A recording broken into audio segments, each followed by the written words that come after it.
Hey guys, it's Miharu, and welcome back to SharePlay.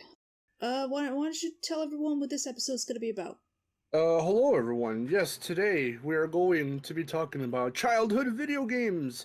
So Yay! you'll definitely be hearing a lot of games we've talked about nonstop, very well-known ones that we bring up all the time that are our absolute favorites. But we're gonna dive into some that maybe you've forgotten about, maybe you love and you haven't really heard anyone else mention before. So hopefully we can elicit some cool reactions from viewers slash listeners.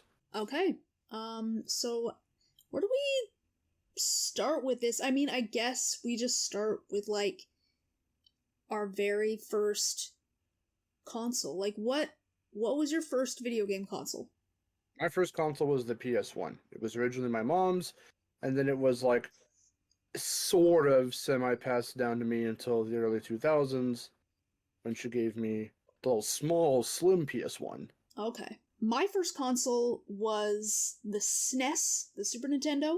It's Nice. funny how that was my first console, despite me not really caring much about Nintendo nowadays. Yeah, I had that, but to be fair, the games that I had were like a bunch of licensed and like obscure games. I had like Aladdin and Lion King and The Jungle Book, which was recently re-released on like the PS4. There's like a PS4 version of it that includes all the different versions, like including SNES and Genesis and Yeah.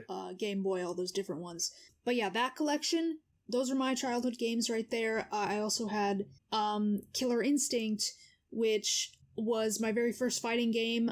I didn't know anything about fighting games. I just mashed buttons until something happened. I still do that. I don't really know how to play fighting games, so that's what I did. I remember the coolest thing I ever got was like an ultra combo. I don't know how I did it, and I can't replicate it. I can replicate like maybe triple combos. I think I did that a couple times. Yeah, that was like, I remember that being like one of the biggest accomplishments. I was like, oh my god, I can't believe I did that, and I can't do it ever again. I didn't really know what video games were when I was a kid. Yeah. When I had the SNES, I was just like, I was playing the same two levels over and over. Like, I don't know what was going on. With Aladdin and the Lion King, especially the Lion King, I never got past level 2. The ostrich part with the jumping is like bullshit. I don't know how that works. And I still don't know how it works when I was playing the PS4 version. Like, I had to make use of the rewind feature to even do that because the jumping just doesn't work. It just doesn't make any sense. In the Jungle Book game, I don't think I ever got past level 1. In the Aladdin, I got up until the escaping the Cave of Wonders with the lava. I never made it past that level. I mean, it's pretty much all I really remember from the SNES days. I had a Ren and Stimpy game. I had a Scooby-Doo game. I never figured out how to pass level 1. I had a Star Trek game I couldn't even figure out how to play. I don't even know why I had that game, honestly. I had Super Adventure Island, which I guess was kind of fun, but I barely remember it. That's about all my SNES games. The SNES is really funny because it's Nintendo was still very early into making games, and all of the third-party devs as well. Like a lot of them got like their kind of humble beginnings there. But the funny thing about a lot of those games is that they were just kind of, as I so eloquently put it, butt fuckingly hard. Yeah. So a lot of these early, and even on PS1, I'd argue games like Crash have this kind of thing where they're not going to tell you what to do. You just, yeah, press the buttons and you learn what things do. Now, arcade games are weird because they kind of have this like visual, I wouldn't say nonsense, but kind of like party happening, for lack of a better word, where there's just so much happening, and you're like, alrighty, what am I doing here, and what's the premise? What goal am I working towards? And a lot of the arcade games were like that, to where they'll just fuck you up, and you just gotta kind of learn how to work around it.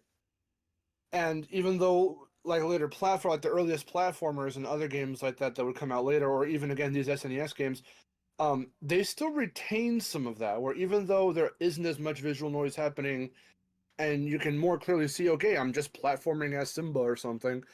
Sometimes they would still put in cheap mechanics, and whether it's weird coding, whether it's a legitimate glitch, or like just stupid reflex time you have to have, like it a lot of those games were cheap, but Yeah. I think what makes some of those games either interesting when you hear about them, or if you've played some of those types of games, what makes them interesting is just trying to learn how to work the system. Yeah. Well, sometimes that's what I'm saying. Like, sometimes you just can't learn. I try my best to learn how to, like, do things. I'm just like, all right, like, how do I do this? Because in The Lion King, the reason I couldn't get past level 2 is, like, the ostrich, it will run really fast, and then, like, you have to duck and jump when you run into, like, trees and stuff. And, it'll give you, like, an arrow, like, pointing down or pointing up, and so like, okay, I have to, like, jump here, duck here.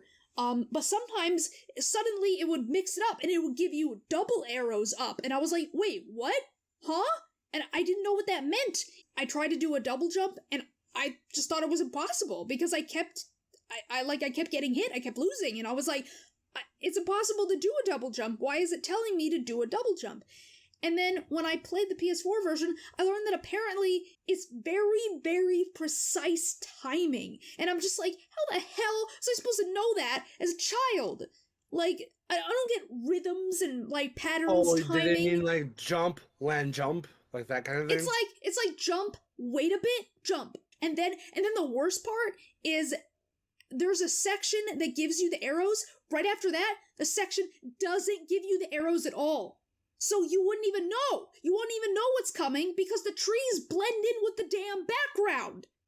Jesus so Christ. I'm just like, what? How? How does anyone do this? Yeah, that's what I'm talking about. Like, especially, it wouldn't. I don't feel something like that wouldn't be as bad because it's just more of like a trick, a slip up. If the backgrounds and the obstacles didn't blend together so much to where you're like trying to anticipate what's happening, and it's coming up, but you can't see it because it's too, like, well hidden. That's kind of cheap. Yeah, it's like, I don't know if I'm supposed to duck here or jump here, and, like, probably, maybe I would know when to duck because it would, like, I would sort of see something that's like, okay, maybe I duck under that. But when it comes to, like, jumping, and then by extension, double jumping, I'm like, how the hell am I supposed to know when to double jump? I can't see the tops of the trees. So, like, how do I know? Also, I heard that they made games like that so that when you rented them, you couldn't beat it. Like, you couldn't beat it in a weekend or week or whatever. I mean, again, that's arcade philosophy. You put in some quarters to play this cool new game. It's like fucking Asteroids or Space Invaders, and it gets increasingly hard, and you lose pretty quickly. So you want to get back to where you left off, so you gotta put more quarters in. Yeah. So, having this NES was like, having my own little arcade system, and I didn't like it. I mean, I liked having something to do, because, like, I would, sit there and play games for hours, but I didn't know what I was doing. I would just try, like, I would just try again. Like, I'd be like, I could do this, and I just fucking couldn't do it. And I never did it. It's not one of those stories where just like, oh, I kept trying and eventually I got it. No, I never got it. I never did. I don't know. To me, for a long time, that's what games were to me. I was just like, are all games like this? Do all games suck like this? I didn't know what they could be until I got a PS1. And then I got Spyro and Xena. I got two games, Spyro and Xena, and yeah, Spyro basically showed me what video games could be. Yeah. Spyro was really good at. Yeah, it is. What were you gonna say? Well, I can hold that thought off until, because I'm sure it's on both yours and my list. Well, like, I mean, I kind of want to go back and forth here. Like, I just talked about my first game console. What about yours? Okay. PS1. So with the PS1, well, because I figure, I mean, of all the things I've got here, I'm sure it's just going to be Spyro that's on both of our lists.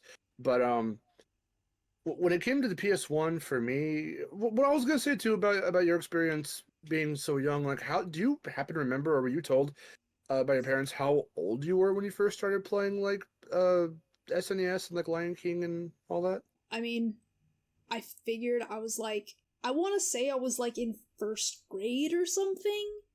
Um, Okay. or like maybe before that, but it's hard to remember. I can't even remember. I can't even remember like getting the SNES. All I remember is having it. But like I'm the only one who plays video games in this house, so like obviously Yeah, it that's would be gotten for me. Like my parents got it for me. So well, that's what I was gonna say. It does suck in hindsight that you didn't have any family members or friends at that age that could help you learn.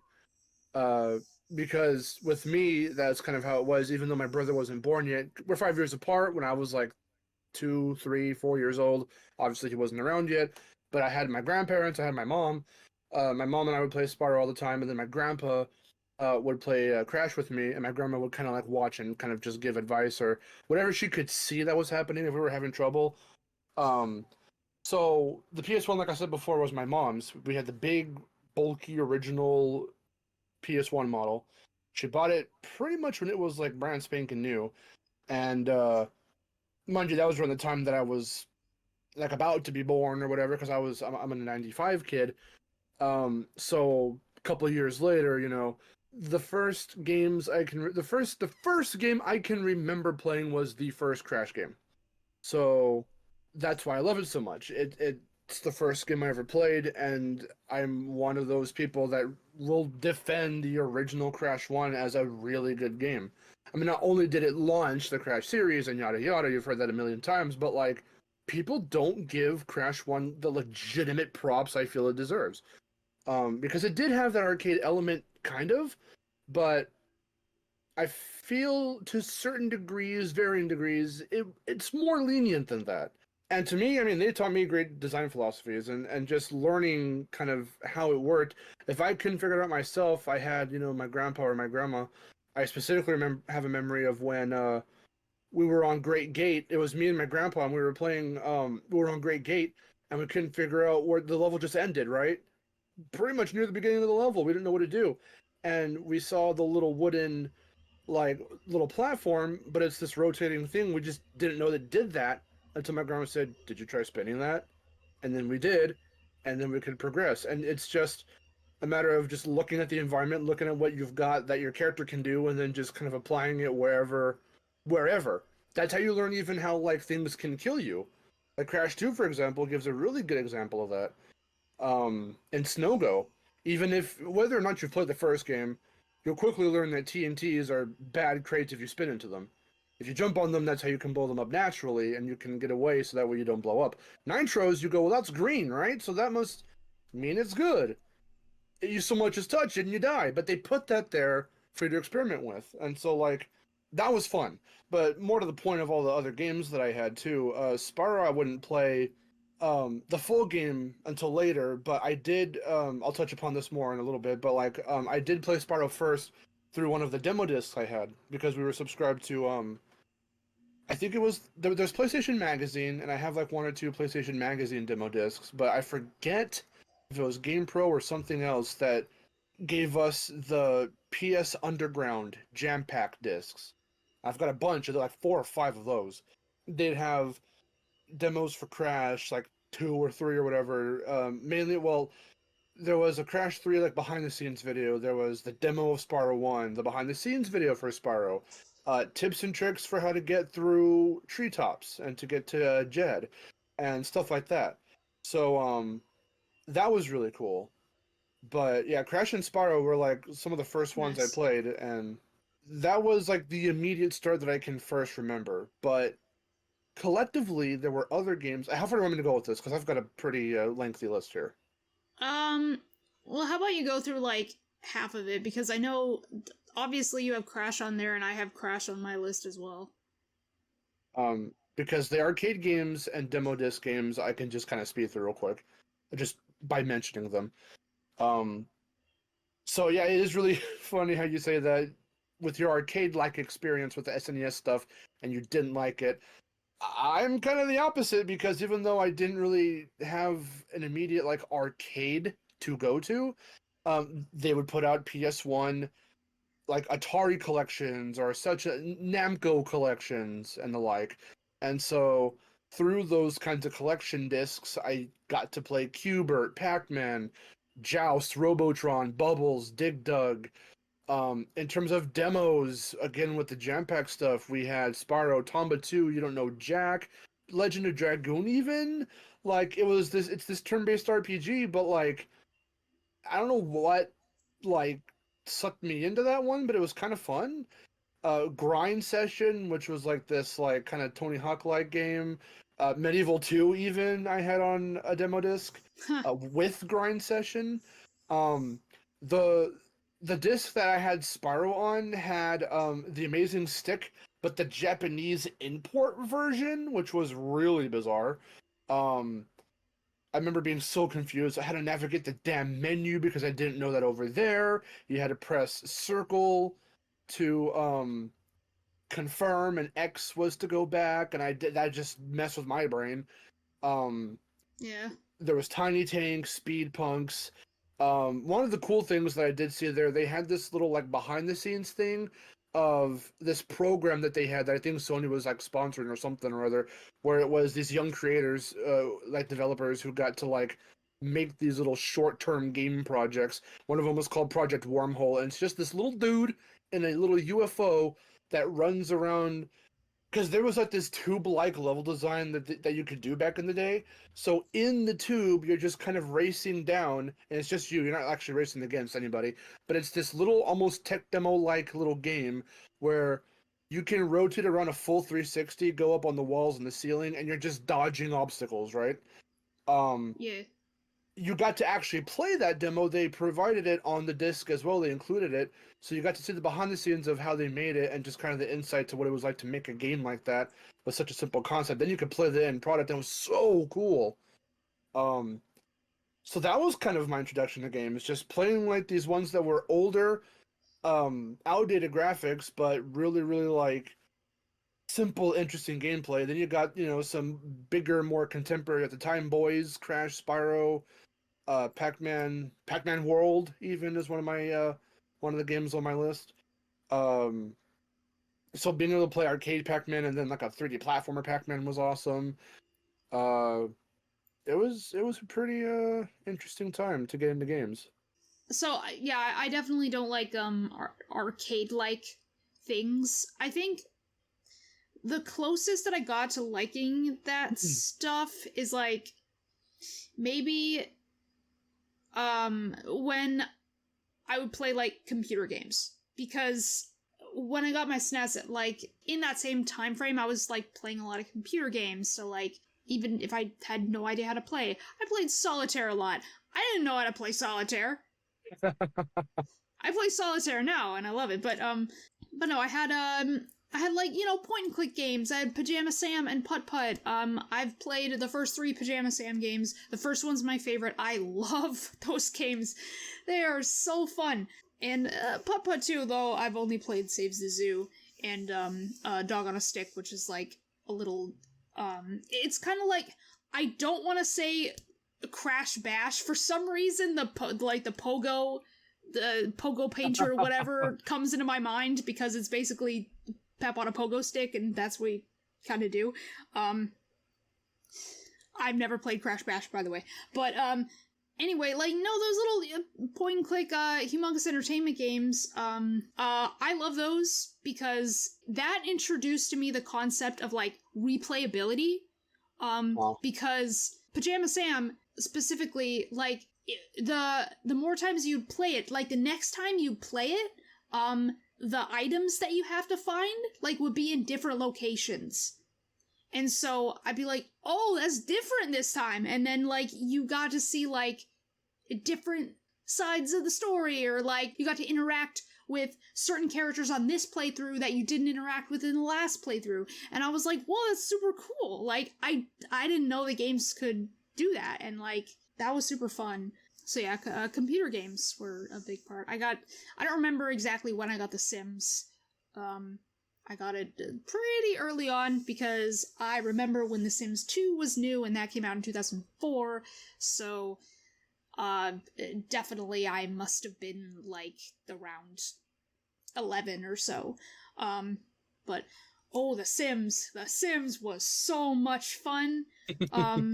Just like, making my family and then, shooting off the rocket like in the house and then burning everything down and having the Grim Reaper come. Man, it was so much fun. Like having pets, cats and dogs Living running together. around. It's like, oh my god, going on vacation, the magic. Oh god, Making Magic is the best Sims expansion pack in the history of The Sims. So much fun. I love it. You want to feel old, even if you haven't had this exact experience? We used to have a computer guy come over to the house every so often to like help us switch out our computers whenever the latest model would come in or what have you. I'm forgetting his name. He was this old dude, but he was so friendly and he was really cool. Um, and one of the first big old bulky ass computers I remember having, it was like a Windows something. It's like Windows 90 something. So you're talking about games that you go buy and then go and install and stuff and do. Like this was just on our computer. It was this game called Rover, and it's this little dude trying to find his dog. And this is the earliest computer game I can ever remember playing, and this shit is like lost to time I think nowadays because I cannot find it for the life of me. And it was a simple like top-down kind of game, and if I remember right, it's almost Pac-Man like because you have to go around a maze. It was like an electric fence, I think, was what made up the maze, so you couldn't. I don't know if like you died or whatever if you touched the sides, but at the very least you couldn't. That an electric fence or whatever is what marked the walls essentially to make the maze, and it's all zoomed in on you, so you can't see where Rover is, and you have to just get your way to him, and that was fun because it was so simple and replayable. After that, some of the games that we had were again just kind of weird little like compilation games like 30 and 1 or whatever, or like, and they were CDs, so we had to install them. I didn't have too many licensed things. I had a couple, like I had Finding Nemo, a Thomas the Tank Engine computer game, I think a SpongeBob one, a Blue's Clues one. What's the other one I just had in my head too? I did the one like video game that they had a PC version of that we did have was Tony Hawk's Pro Skater 2. I do remember that. It was really weird to play on computer. I preferred it on PS1. But back to console, that does take me to the rest of my list here. Not too much left to go through where I had THPS 1 and 2, and those were really fun to play. In fact, Pro Skater 2 is like one of the best PS1 games of all time, if I remember right. It just had that critical acclaim, that crazy for reception. And then in terms of fighting games too, not only did I first grew up with Tekken 2, later 3. That's like one of the most the best-selling PS1 games of all time. That's like up there. As well as like Rayman, Pac-Man World 1, I think I mentioned earlier. But in terms of fighting games, Mortal Kombat Trilogy was kind of just like, it felt like the exact opposite of Tekken. Whereas Tekken still had some dark moments, but was created with these, 3D models, and it was showing off the tech at the time. Mortal Kombat, had real people, rotoscoped, and it was a lot more violent. That one had a much more like sinister vibe about it. But I remember having a really fun time with it. Also, I just want to give props to Sinistar for being really creepy, but being really cool at the same time. Yeah. Another arcade game that I played. Coward. On that Williams arcade collection I had, it had Joust, Robotron, Bubbles. Sinistar was there, and that was always the one that I remember. You go on the little icon, he would say that, and I was like, "Well, this is creepy," but it was fun. It was a really fun time. And if you can believe it, that's just a condensed. That's PS1 for me, and that's condensed. Oh, the one thing too I wanted to mention as well. I never played Tomb Raider on PS1, but I got my tank control fix with both Croc and Rascal. So, shout out to anyone who knows Rascal. Bad game. I know Kedikris reviewed it, but I liked the vibe it had. It was definitely something different from everything else I was playing at that time. Krogfeld Cluster is something that I would play, but yeah, it felt very Crash-like, but the tank controls were really weird. So now that we know that Croc is very likely coming back, and it seems like there's interest in seeing like a remake, like a ground up remake, or some type of revival for Croc, hopefully. Because Croc 2, I know, did away with the tank controls, and hopefully it stays that way. So we'll see what happens with Croc in the hopefully near future. But yeah, that's, if you can believe it, a condensed history of me for PS1. Because the thing also I forgot to mention is that not only did I play Qbert the arcade game, a bunch of arcade reimaginings, specifically I played on PS1, were there too. It was the Qbert 3D game that had like a story mode and all that, and multiplayer, and like it featured the arcade game and stuff like that. Frogger on PS1, the first one I loved to death. Swampy's Revenge, not so much. Um, Not only were the cutscenes kind of weird, the models ugly. I didn't really. I mean, I should have cared that like it was less like, oh, level by level, very arcade like, and more like, oh, it's kind of like an adventurous game. Like the different levels this time are like the way you progress in Crash or progress in Spyro, or it was kind Oh, of like that that. sounds more fun to me. Well, also too, because you want to play as Lily, the girl frog, Frogger's girlfriend. You could play as her. Oh yeah, Um, okay. Yeah. If something is more like a platformer and I get to play as a girl, hell yeah. Here's the thing, though. Hit detection and depth perception were a little funky. Those were definitely not issues I experienced in the original Frogger game. Um, that's why I 100% of that game in one day. All that requires is you just beat each level and get to the end and beat the game. But the saving was also fucked, because to save the game, you had to make sure that you made your profile, like your save file, at the very beginning before you even get to the main menu when the game asks if you want to do so. Because if you say no, there's for some reason no option in the options on the main menu to actually create a save file. And the game didn't have autosave, so it would never ask you every time you beat a level. That's Stuff like weird. stuff like that is why I don't like that game. I prefer the first one. But you also had Space Invaders. Oh God, guys, please go find the PS1. Even if you have to emulate it, find the PS1 Space Invaders. Play that shit. It is awesome. God-like music. Really nice gameplay. Awesome power-ups that were brand new to the Space Invaders series. Awesome bosses, if I didn't just say that already. Good stuff. I didn't really know what the Japanese language sounded like as a kid, so when I heard the lady speak it at random intervals on the Earth level, it freaked me the fuck out. Yeah. Centipede as well. Centipede on PS1 is a really good 3D reimagining. So that's your condensed library of PS1 games. I'm sure there are more. There are definitely Um, more demos and other things I could talk about, but that's pretty much the gist of it. That's already a lot. yeah, I the thing is I've never had um like a big amount. I've never had a large amount of games for like any given console because I didn't and still do not have room for anything. So Uh-huh. the most games I ever owned is probably for the PS2 and then later the PS4. I think for those is the most I ever owned. I had a small amount of games. I had a good handful of games for the PS1.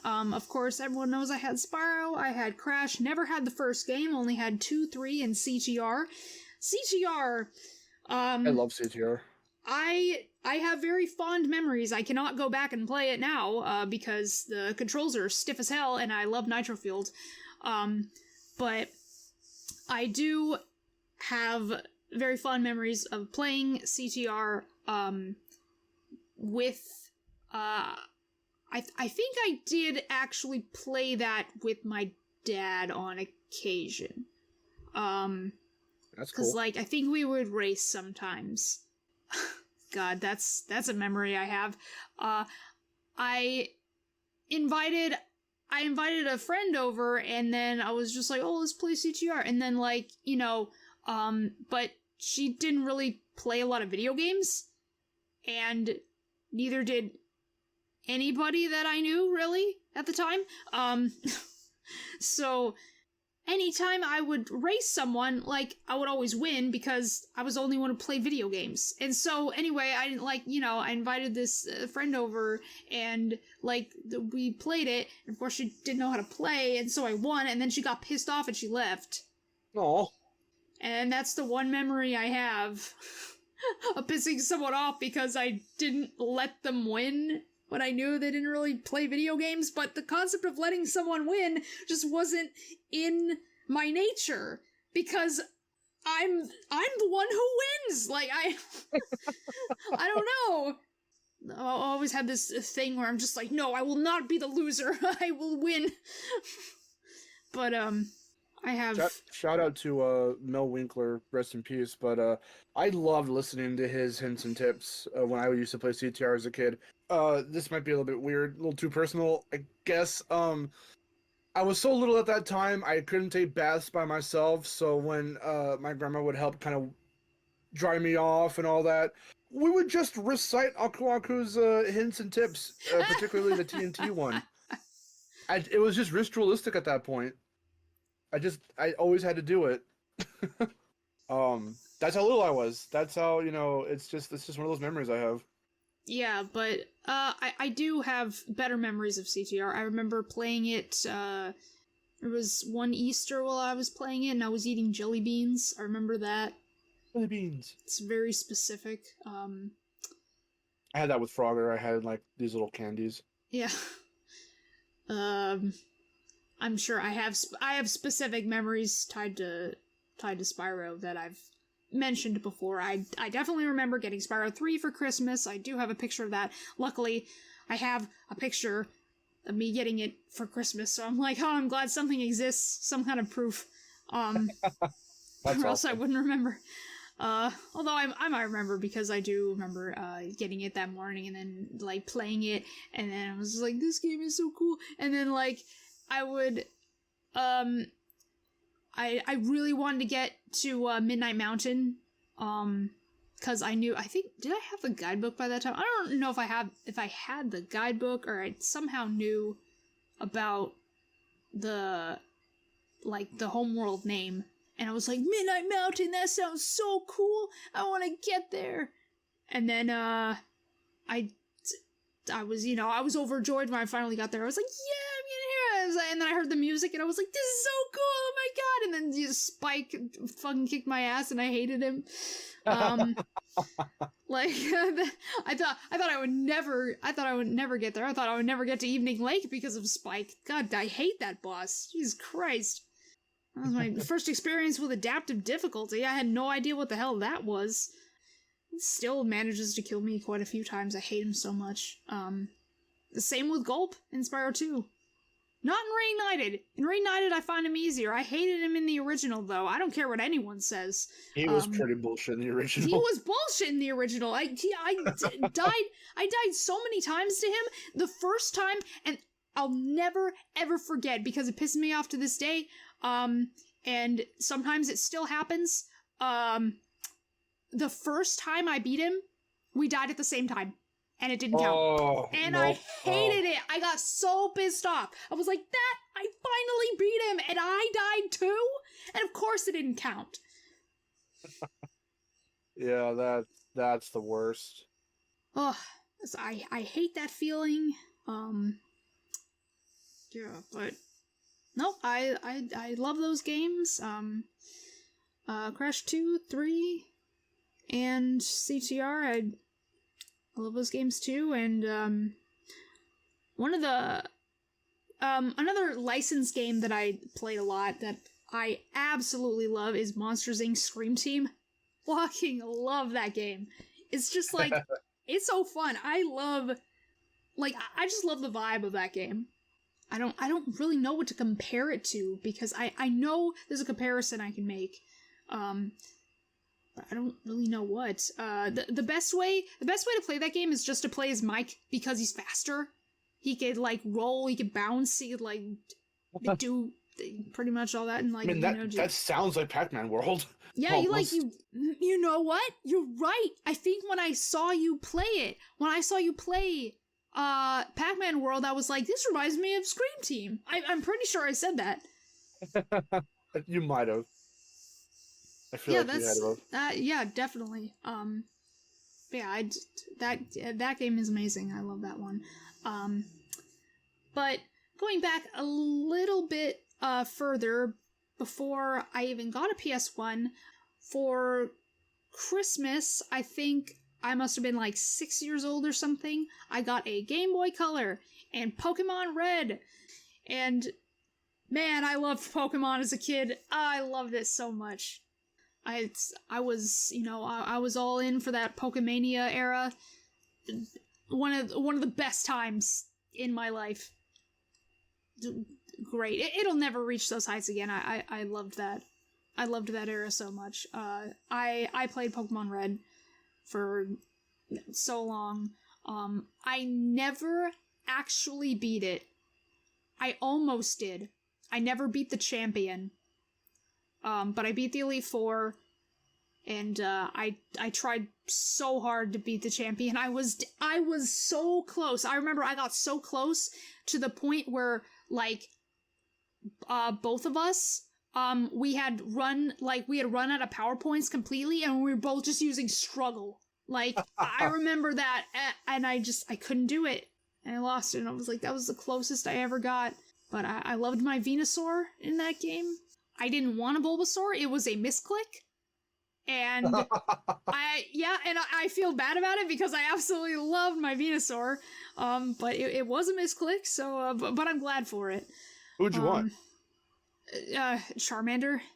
Oh yeah, that's why I figured. You can get your Charizard. It's like, I wonder what I wanted. Maybe the cool dragon. When it comes to Pokemon, that's like where our, I think, age difference starts to show. And it's kind of a reverse scenario where like you were all about that shit, you knew it, you got some of the earlier games in the series, and you were just like with it. I, for the life of me, fucking couldn't understand Pokemon. My first game on the Game Boy Advance was Sapphire, and I've never beaten it. If anything, I maybe got like only the first bench, maybe the first two. I couldn't, because it's still an RPG, right? Like I couldn't grasp the concept of what you needed to do to level up certain Pokemon faster than others, or what you'd had to do to get them to evolve, or how to like keep track and organize your stuff you would get, and all of that. All I knew was you can fight them, either trainers had them, or you find them in the wild, you can catch some of them, and when they faint or get close to fainting, you need to go to a Pokemon Center. You can also go to a shop and get some stuff. But that's about all I really knew. I didn't really know where I was going or what I needed to do.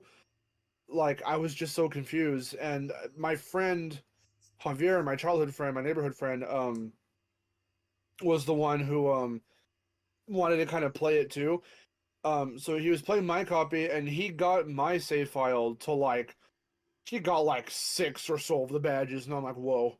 Like, he knew what he was doing, and I just had no clue. It was still fun. I couldn't really, I can't get into Pokemon. Maybe I can now. I say that, but my brother and I tried playing Sword on VidGames FTW, and we only recorded like 4 parts. I mean, I don't know. I'm trying so hard, and I can't find a good outlet to properly get into the Pokemon like sphere, into the attitude. No pun intended.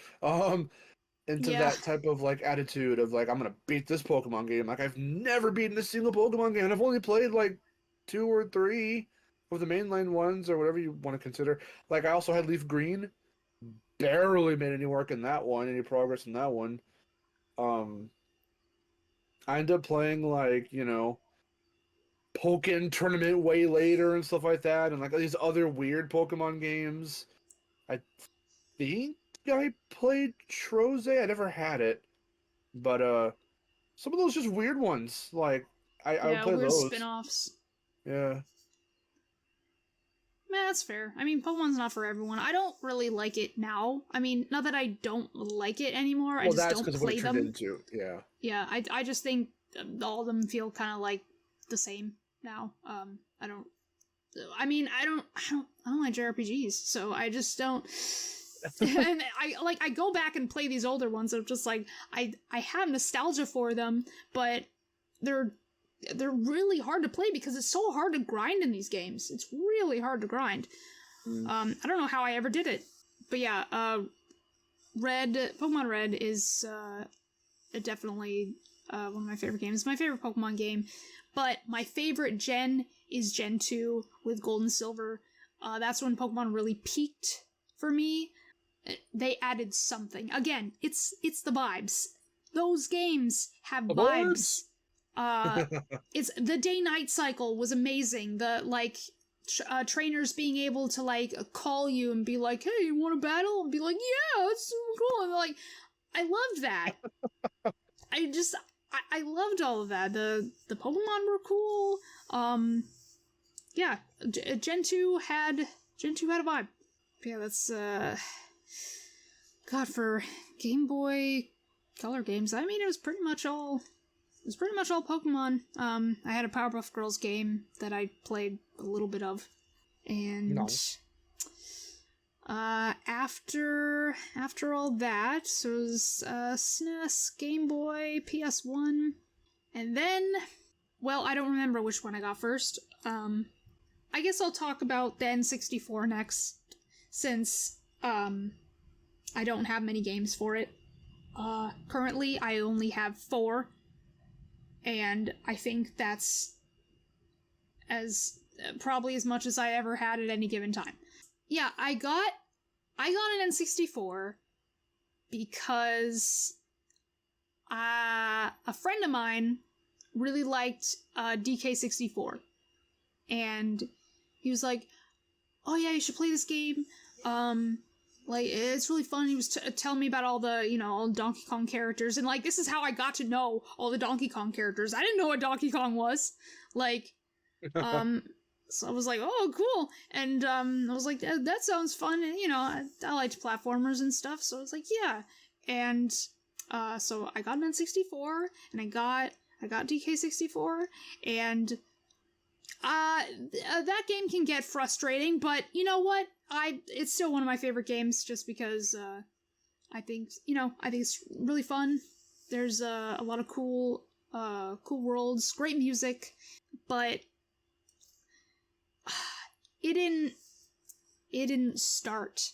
It didn't start. My life with the N64 did not start until I got Banjo-Tooie. Fuck. I love Banjo-Tooie. Man. So, I do not care. I like Banjo-Tooie. I like it more than Kazooie. You know what? I had Kazooie because I played Tooie first. I didn't know what Banjo was. I didn't know what this was. I just got this game. I didn't know Tooie meant like two, like it was a, clever little cute way to say it was a sequel. I didn't know that. I had never heard of these characters before. I had never heard of Banjo-Kazooie. So when I got Tooie, I just played it, and I was like, holy crap.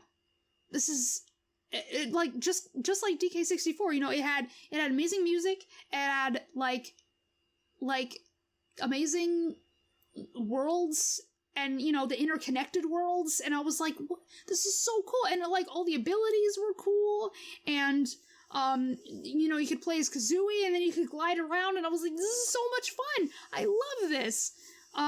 So that's why, everyone pisses me off when they're just like, Banjo-Kazooie's better and Tooie killed my family. I don't... Shut up! Like, no! I'm sorry if I contributed Ah! to that. And then I got Banjo-Kazooie afterward.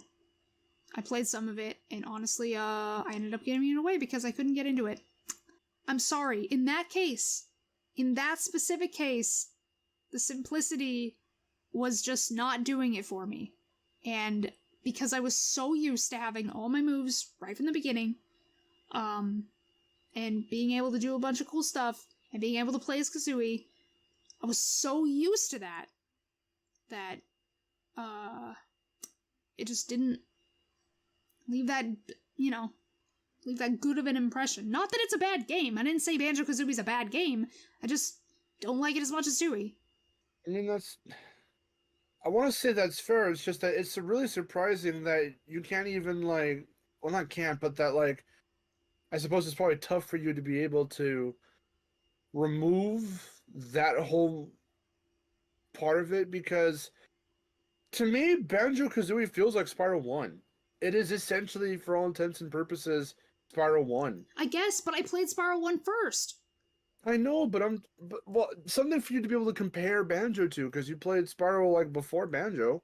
But, I guess, but maybe all I that could was do just was my mindset. compare it to Tui instead. I wasn't thinking of comparing it to Spyro, because What I'm saying is I'm surprised you didn't get Spyro vibes from it and find a way to kind of like not compare it to Tui and more so compare it to Spyro, I guess.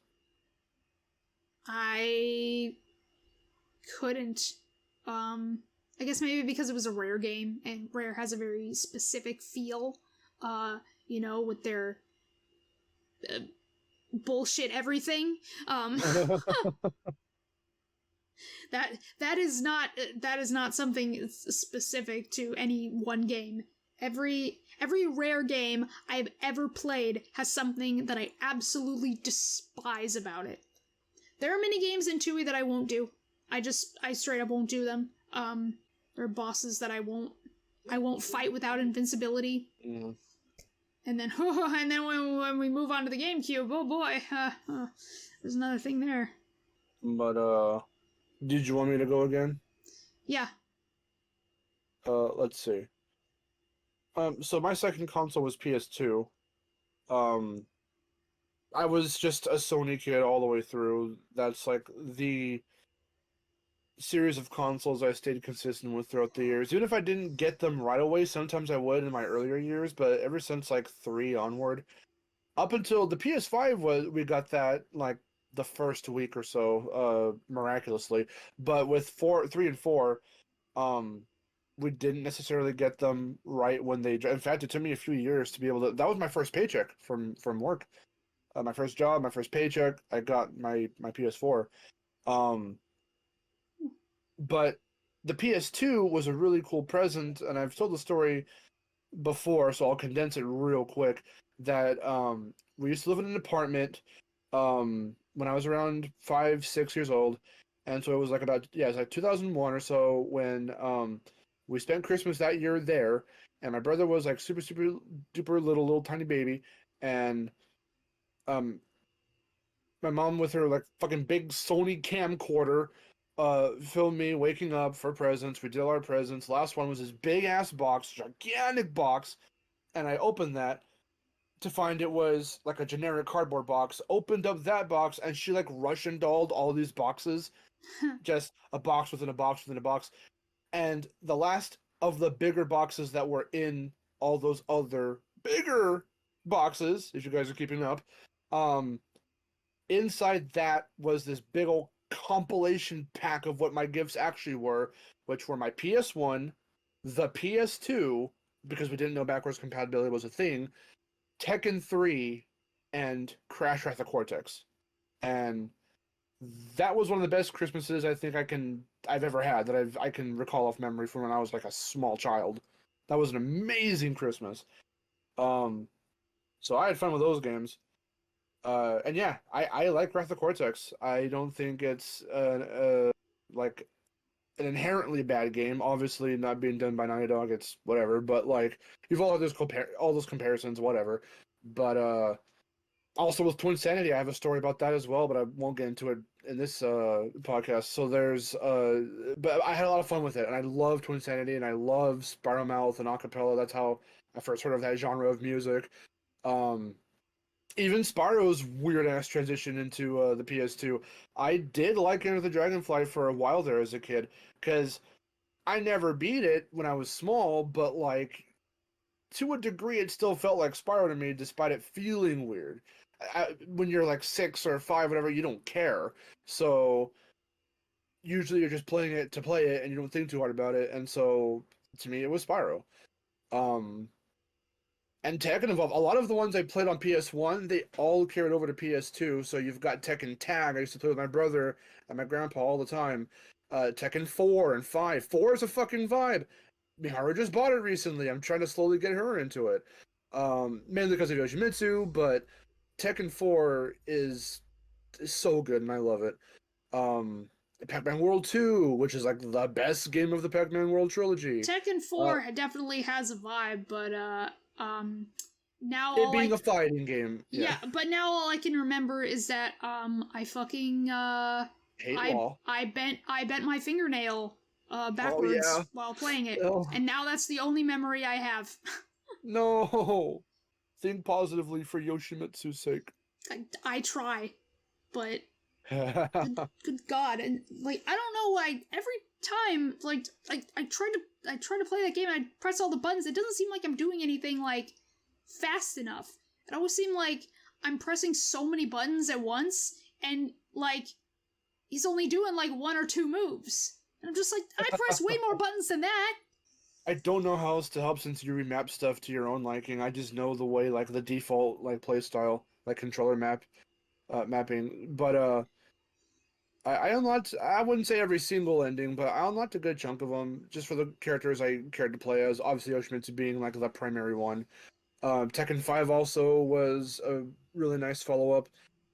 Lacked in a few areas for me in the sense of like, I mean, Miharu knows firsthand nowadays. The fucking like character prologues and epilogues, those like, you know, introductory like to give the characters reasonings for why they're in the tournament, stuff like that. With Tekken 4, the artwork, that sketch-like artwork, is amazing. It's awesome. The music, the announcer, Tekken 4's announcer is like my top favorite.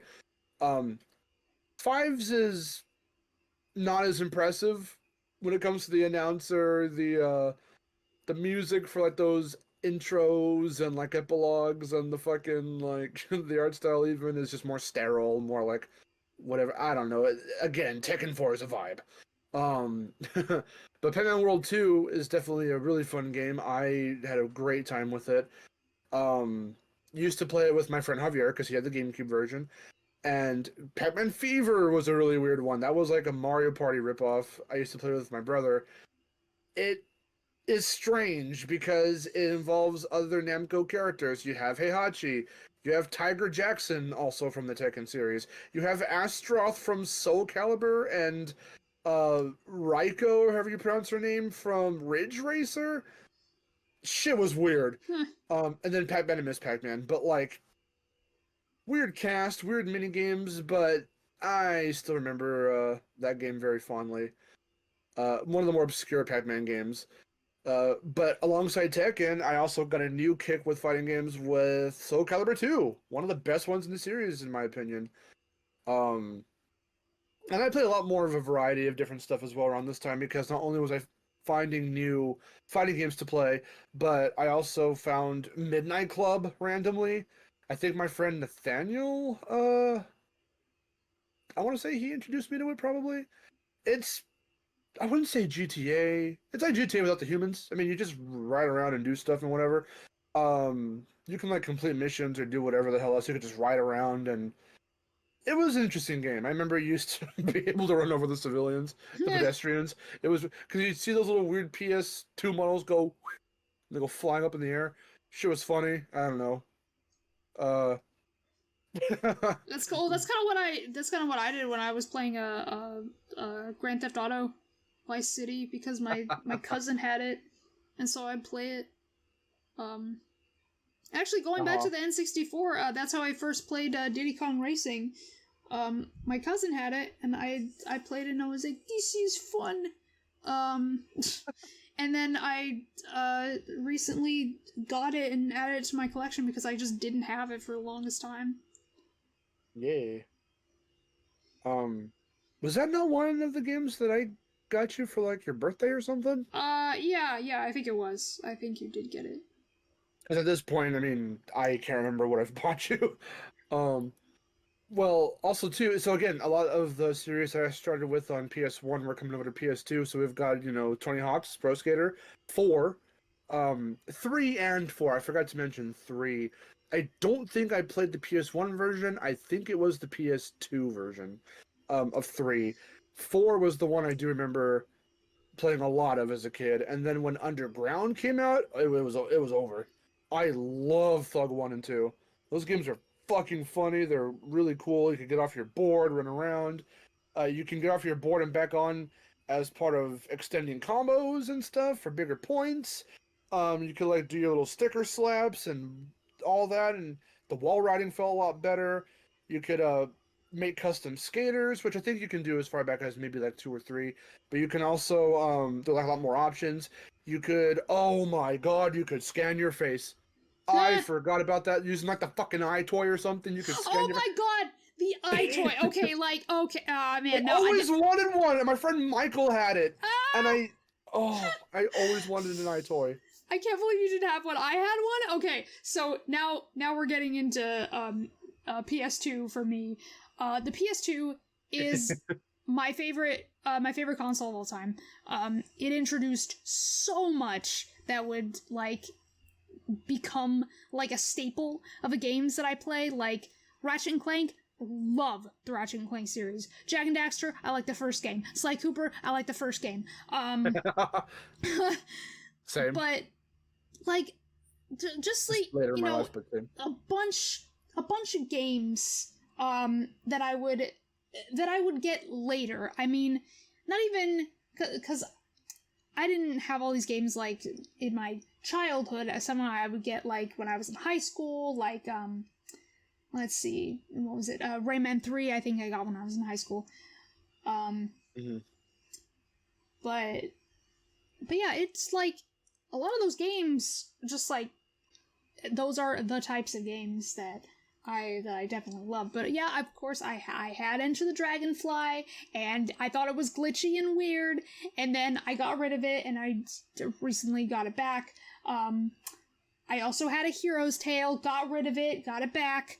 But yeah, no, I just had quite a big collection of PS2 games. Even, same. Games that I don't have anymore, but played a lot, like DDR. I loved DDR. It was real fun. My brother got some later. I some had DDR PS2 DDR Extreme. That was the one that I had. Nice. I had Karaoke Revolution. I had High School cool. Musical Sing It. Yeah, oh, God, I had all that. those. I had all those, cool little games that you could play with friends and stuff, and that was really fun. But oh my god, I'm so glad you mentioned the eye toy. I always wanted it. I never was able. I don't think we ever saw it in stores. Somehow my friend Michael got it, and so I could only experience it at his place. And the only eye toy game I can remember playing was like that one compilation one where you're like doing like the kung fu or whatever else, and you're like swatting stuff away and like, oh my god. Oh, I remember doing that. I don't remember exactly when I got it, but I remember getting it, and then I was playing around with it. That was the one time I can remember where my parents were just like, "Oh my god, what is this?" Like, it's revolutionary. They thought it was crazy. And then the next time that would happen is when like after the Wii came out. It was quite a few years after I'd come out, I think. But yeah, but we were all at someone's house, and like they had a Wii, and then we were all playing that. So that's the one time they actually like joined in on the game, is when we were all playing the Wii. But that's awesome. But yeah, the eye toy, that's oh god, it was so fun. I just remember, like, hitting stuff around, and then, like, my parents are laughing, and they're just like, oh my god, this is crazy. And then I remember I got my little Spyro plushie thing here, and I was like using him to like do all the stuff, and oh my god, it was so much fun. I loved the iToy. So at this point, let me ask you this: with PS2 and you're a little bit older, did you finally start to have more friends who would come over who did play video games? All the friends that I had at that point, like, well, I mean, kinda, yeah, for like DDR and then Karaoke Revolution, because at that point I had already met Hari and Dichan, and I think we all played that. Did you have the multi-tap? No, I never had one of those. Oh, you never did? No. The multi-tap was so cool because I had never been able to play 4-player or anything with anyone during the PS1 era and stuff like that. And I know that they did have that boomerang-looking right-angle ass freaking multi-tap for the PS1, but I didn't know that was a thing. I didn't even know you could play more than 2 players. So when I found out that the multi-tap was a thing for PS2, which was just kind of shaped like a more miniature version of the PS2 console, I used that because my friend Michael had it, and so I got one afterwards because that was such a cool concept. And yeah, we would come over, the guys would come over, and we'd play fucking Rayman Arena, and since it worked with backwards compatible with PS1 games, we would play CTR together. It was so much fun. I've only ever had like one PS2 controller. I've never even had a second PS2 controller. So at least I think the one time I had 2 PS2 controllers is after I bought the one that I had, like after I bought the one that I have now, like that kind of turquoise-ish color one, and the original, which I don't know what it was, but my original PS2 controller was the shittiest thing ever. Like, it had so many problems. I swear, that's why so many games, like, just didn't work right. Like I was telling you, Duelist of the Roses, I'm pretty sure is my shitty controller. That's probably one of the reasons why, one of the reasons I couldn't do Ms. Ruby's fight very well in Sly. Because, bad controller. It just, like, the inputs, like, would not register. I remember going through a bunch of different ones. I had, like, this green see-through one that didn't have... It was a PlayStation controller. It was not a DualShock, so it didn't have the analog sticks. I went through a red one. The blue one that I have now with the analog sticks still works to this day. We still use it to this day, which is amazing, so I haven't had to replace it. We went through a whole bunch, though. Those red and green ones we used to play Frogger with all the time, I remember. Yeah. The only... funny enough, currently I have 3 GameCube controllers. Nice. That is the most amount of control... That's the most controllers I've ever owned for something. Because I had the original GameCube controller that came with the system. I had the Wavebird, the wireless one, which I love. And then, for playing Star Fox Adventure specifically, I got, a Turbo controller from GameStop, which is kind of crappy, but it still works. Oh, God. I have 2 N64 controllers. One's the regular, and then one's a Turbo. Which I think you probably like the Turbo one better because the shape is different. For N64, you said? Yeah, for N64. I mean, we did end up getting like a third-party one. I think it's third-party anyway. It's a see-through, like transparent blue one. It's way shorter. It's kind of stockier, but it feels a lot better to actually like handle, and all the buttons are a little bit closer.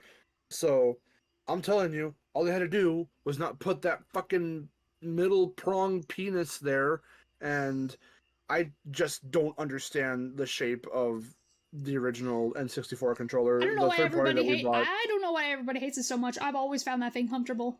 I have always It's found the so N64 weird. controller comfortable, and I've always liked it. It's weird. I mean, my friend Chase, who also grew up with the N64, that was like his first console, because his first two games ever were Ocarina of Time and Mario 64. Um, he understands the problems. He definitely can agree with some of them. He doesn't feel those issues because he's so used to it. Same thing like with my Also, I have small hands, so. well, sure. I mean, of us guys, I think he has a small hands. Maybe it's just a small hand controller. But then again, why would you put the L and the R and like the Z in a weird fucking spot on the back of the damn controller? But that's And how then you have, like, hold it's the just thing! so awkward. That's how you hold it. You hold it by you literally hold the middle part, so your finger is always on the Z. It's not an awkward placement. It's awkward because no other controller's like that. Sure, if you're used to the N64, like my friend Chase, like, yeah, you won't have a problem because you just kind of grew up learning that's how you do it. But like, I fucking went through like millions of, well, since I didn't grow up with N64, I went through millions of other controllers that Who? all feel the same way, and I come Okay. back to this one, and it's so weird. Okay, actually though, the D-pad on an N64 controller is useless. Who even uses it? There's no point. Okay, but they like hot glued the fucking singular skinny ass analog stick in there. Yeah, people It keep feels saying weird. that it breaks easily. I still have my original. It's never broken. Mine have never broken. They just don't feel comfortable for me. The little Uh, joystick ass, tiny, thin analog stick does not feel comfortable. It works. I'm not saying it doesn't work or it's broken. Like fundamentally, not like my literal controller's broken. It just doesn't feel comfortable. It's so awkwardly made. I mean, I'm I don't not know. gonna lie that the GameCube controller is a lot more comfortable. That is definitely my favorite Nintendo controller, but I still love the N64 controller for just how weird it is. But yeah, you want to feel uncomfortable? My, Turbo GameCube controller, the analog stick on that one, it's really sharp. Like, you want to talk about uncomfortable, that thing hurts. I don't know what they were thinking when designing that. It's a weird GameStop third-party controller, of course, but, you know. Oh, that's the thing. It wasn't from them. With the N64 controller, Nintendo said, yes, Miyamoto shook his freaking head. But anyway, I guess we have to move on to, Wait. Can I finish my PS2? I didn't even get to my GameCube. No, You're like bouncing around real fast. No. Well, I only have, Why am I here then? I only have, like, a couple more things to talk about, so... I have a whole lot more. I know! So, while I have only a couple more things to talk about, I'm gonna talk about that real quickly, and then you can talk about the rest of your stuff. Let's go. Okay. I wanted a GameCube because of Star Fox Adventures. I saw the cover, I saw Crystal, I said, she's hot, I want this game. And I got a GameCube on a random day. A random day after school. I remember that. And the first game I got was Star Fox Adventures. I came home, I played it, and I was like, I love this game. And then I got to the second half and I hated it. But not really. You also went, wait, you only played as her for like the first yeah. Well, the thing is, yeah, 8 minutes. The thing is, I knew in the back of my mind, I was like, huh, she's not really in this game much, is she? But at the same time, I didn't really care because the rest of the game was really fun. So, like, I didn't really mind it. I'm like, yeah, I may have gotten this game for one specific character who's not really a big part of the game or the story, but what is the story? It's nothing because this game was not supposed to be a Star Fox game. It's supposed to be Dinosaur Planet. But anyway, I still love that game. It's fantastic. The GameCube is good. I got a lot of good games for that. My first Smash game, Melee. I loved Melee. I had no one to play with. I was alone. I don't care. Melee was fun to play alone. I mean, it was. That is true. I remember getting Mewtwo. Play a million matches, or did you do the event list? I left my console on overnight. Oh, that's fucking right. Yeah, and I was like, all right, I want to get Mewtwo. I remember I left my console on overnight, and the next morning I was like, okay, and then I did it, like, I did the match against, what, Master Hand or whatever, and I was like, yay, and then I got Mewtwo, and I was so happy. But yeah, Star Fox Adventures and Smash are the two big ones that I can think of. Of course, there's RE4, but I did not play that until high school. So, that's, Yeah, if we didn't specify, our kind of cutoff for this episode is it's like childhood games 13. like... I'm going to, like, what I played, like, when I was, like... elementary school level. Yeah. Before, like anywhere from 5 to 13. Yeah. So, but yeah, that's basically my story. I didn't really talk much about the Game Boy Advance, but it's the same. I mean, it's the same. I had Pokemon, I had Sapphire. I didn't really play a whole lot of it, because I just kind of in the same boat as you. I was like, what? I mean, I still like Pokemon at that time, but I like Diamond a lot more when I got a DS, but, yeah, I like... Okay, the fact that you already the fact that you followed Pokemon out of Game Boy into DS, that you know and have and had a lot more experience and like intrigue than I did. I got like randomly, my grandma, I don't know why she did this, she got me Black 2 and White 2. Haven't even touched them. So you never played Black or White, so you're not gonna even know. I don't even know, like... It's like one of the only games that like actually had sequels, because of the story. And there was like Sun and Moon with like Ultra Sun, Ultra Moon, and all that crap. But at that point I didn't really care. But yeah, GBA, not much. I had an assortment of games. I really liked Sonic Advance and Sonic Advance 3. I mean, hey, if anyone asks what like my favorite Sonic game is, I don't really play Sonic games, but I really like Sonic Advance. I'd probably say like that and 3 are like my favorite ones, and even Sonic Riders, I really like that game too, when I'm not being judged by how well I'm doing. But yeah, that's pretty much my collection of childhood games. So now we can move on to the rest of your PS2 story. Because we still got 2 more freaking things to go through. So I just had a few games left on PS2.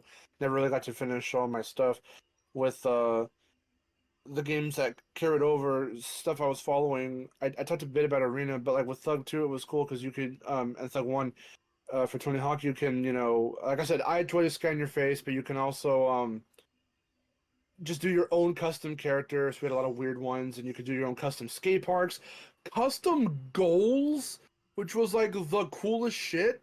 So like, you gotta understand, if you're like a skateboarder dumb little boy like me, and you fucking love Tony Hawk Pro Skater 1 and 2, doing all the game's missions, fucking Thug 1 and 2 come out of nowhere and say, yo, you going to create a goal, you can like go into like your custom parks that you made, and you can throw random NPCs around, give them custom dialogue. Hey, by the way, we're not going to put a limit on what you can tell them to do. We've got like a character limit, but we're not going to censor words, so you can call the NPC fuckboy and make them say, yo, bitch-ass piece of shit, collect the skate letters. And then you hide each individual letter. And it's so cool, because it gave you so much, like, freedom of like, all right, use the X and Y and Z axis to like throw your letters like in midair, however high you can go, shit like that, and the combo letters and stuff, setting high scores, shit like that. It was basic goals, but you can do custom missions, and that shit was awesome. I hate the fact that feature never returned after, I think, the Thug games. American Wasteland didn't really have anything like that, and after that, like, Neversoft's games were starting to kind of, like, slowly chug to a stop because you had like Project 8 and what's the other one? There's another one. Project 8 and something. Oh, Proving Ground. I never really. My mom got me Proving Ground a while later. Those are all on PS2 and like Xbox and all that. But I never touched Project 8, and my used copy of Proving Ground like kept freezing up at the very beginning, so I couldn't play that either.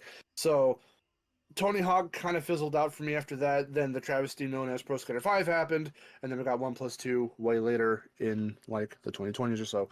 But Thug, Pro Skater 4, all that stuff, that was the PS2 era for me. Rayman carried over for me into PS2 with Rayman Revolution. I did rent The Great Escape, the PS1 version. Moan and groan now, and the Dreamcast version superior, whatever. Didn't own a Dreamcast until way later. But Rayman Revolution was my real gateway into fully completing Rayman 2. By fully completing, I don't mean like 100%ing. I just mean like defeating Razorbeard. Rayman 3 eluded me for the longest time. I was just telling Miharu this story not too long ago. Plus, you already kind of knew it anyway. Renting it having a different vibe from Rayman 1 and 2, and then we could never find it in stores to buy. So, not that we rented it repeatedly. My mom, of course, was like of the mindset of, well, you already rented it once, why am I going to have you rent it again? So, like, after a while, I just couldn't find or play Rayman 3 again until way later when I finally got my hands on it, and that was interesting. But again, Arena, oh my god, I would love to see another stab at Rayman Arena.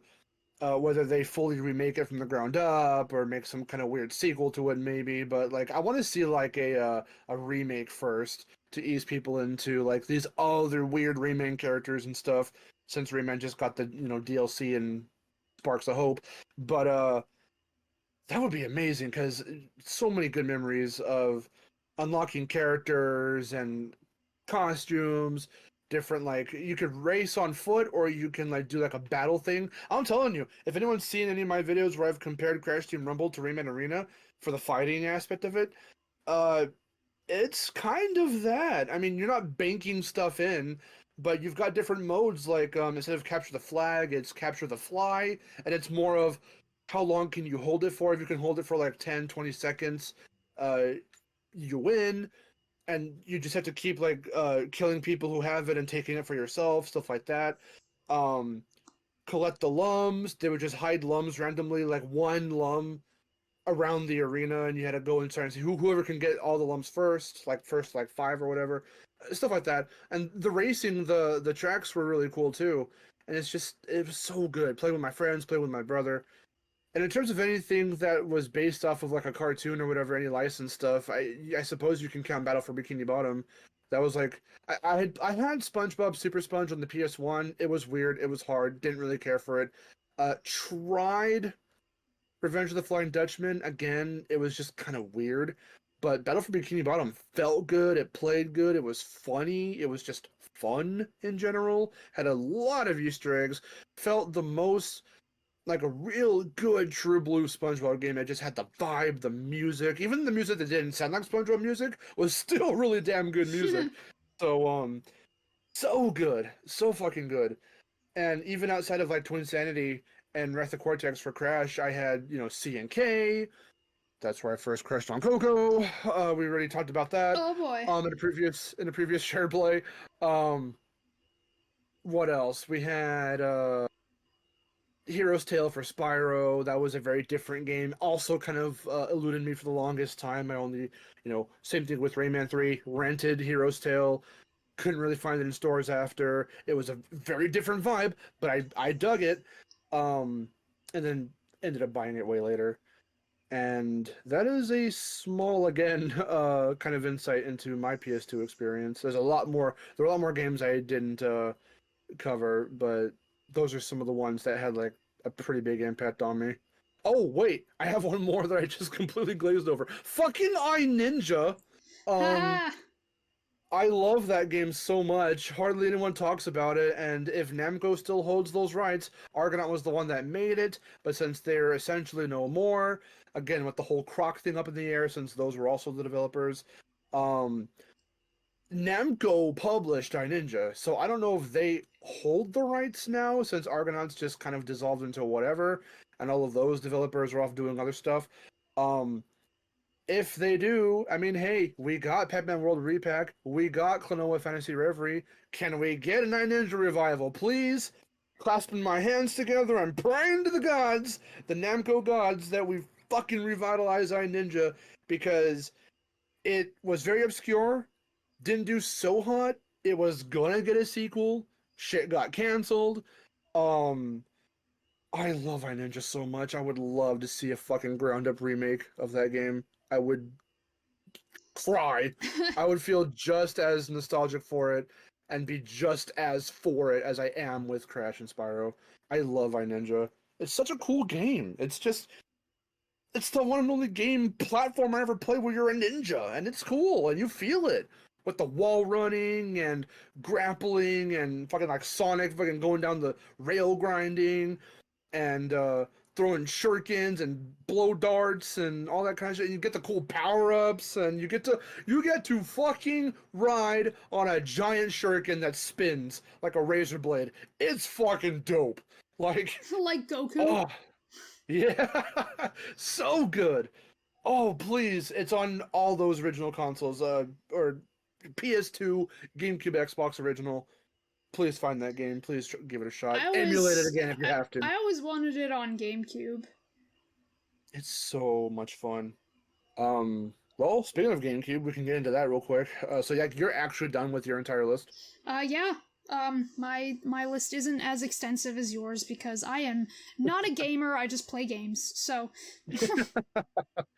Okay, so I'm just gonna rapid fire because this is probably pretty long already. If you ever want to chime in, definitely just interrupt me. I also happen to play Wrath of Cortex on GameCube, which is odd because it plays arguably a little. It's weird. The different versions of Wrath of Cortex are weird. You've got the Xbox version, which gives them fur, and the lighting is a bit better. That's kind of more the quintessential version of Wrath of Cortex because it has the loading times like the GameCube version, which are shorter than the PS2 version, but the PS2 version looked prettier because the shaders and the reflectors and stuff, the shadows looked good, the shading was good, the gems and the crystals looked really nice because they had these nice reflective effects. Ran at a pretty consistent 60 frames. Xbox version had the best of both worlds. For some reason, I don't know why I didn't pick it out, but I think my mom or somebody got me Crash Tag Team Racing on GameCube, but I love it. I can't imagine playing it on PS2 because it was just the way I was introduced to the game. That's too bad because I can't imagine playing Crash on GameCube. That's weird. Same with Spyro. It started on PlayStation, so that's where it started there, and that's where it's gonna end. I don't care. I'm not buying an Xbox. Somehow, I don't know how, it felt just as natural, which was just very bizarre. Playing Wrath of Cortex or Tag Team with a GameCube controller. But, I mean, you saw firsthand, we had a time where, I wasn't streaming, we were just hanging out, and I beat the whole game in one day, and you were watching, and we were just commenting, quoting the characters. Dude, it's a fun time. I love CTTR so much. I know, I love that game. But I didn't play it until high school, because for a time, there was a long period in my life where I hadn't played a Crash game since CTR, and that's when Titans came out, so that was 2007. Mm-hmm.